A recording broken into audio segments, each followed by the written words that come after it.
In high school, I had a math teacher that put life into perspective for me. Something I can almost guarantee he wasn't even intending to do. He reminded my graduating class, no matter how fixated you get with the numbers, the most valuable thing in your life is your time. At that point, I just found it ironic that a math teacher, where the majority of the curriculum was comprised of formulas the average person will never use again once they graduate, would remind us that time was valuable. However, the more I thought about it, the more it made sense. I remember being a kid, always hating being a kid, wishing I didn't have to go to school, always wishing time could pass quicker so I could grow up and get my license, and live on my own, and do all the things that I was unable to do as a child. But I found once I reached adulthood, sure, I can drive, I could go get my own place, I could go to bars, but it seemed time started moving a lot quicker. Next thing you know, you're in your 20s, and it feels like just a few years ago when you were still in high school. But for me personally, it's been 7 years, and that right there is a scary thought. Now maybe it's been less for you, maybe more, but I've got good news and bad news. Bad news is that time is gone, so think back to that period of time and think about what you accomplished. Was it worth the amount of time spent?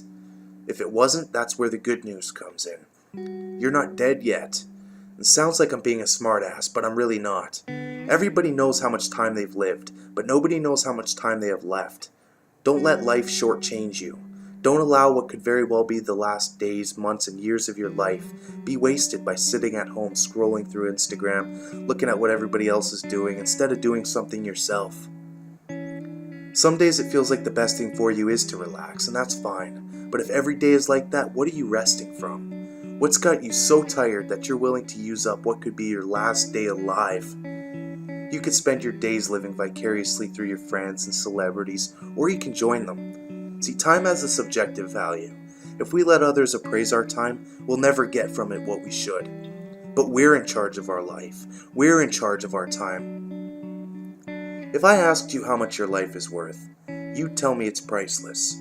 Yet you're content with staying at a job that pays you $10 an hour your entire life. Just like people who live paycheck to paycheck. Maybe they get $2,000 in the bank. They go on Amazon, spend $40. That's not bad. Then go get takeout, $20. Then they go to 7-Eleven after work, $10.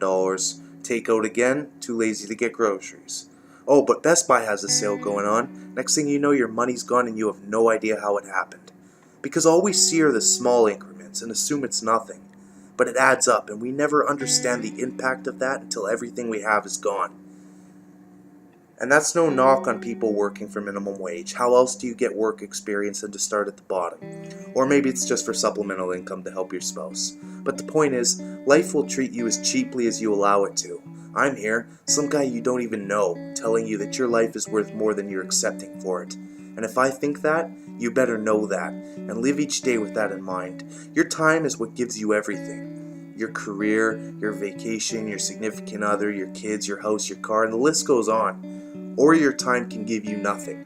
There are no pauses. The clock never stops. It keeps moving whether you move with it or not. There's no hiding from time, so embrace it. Make it the most valuable thing you have.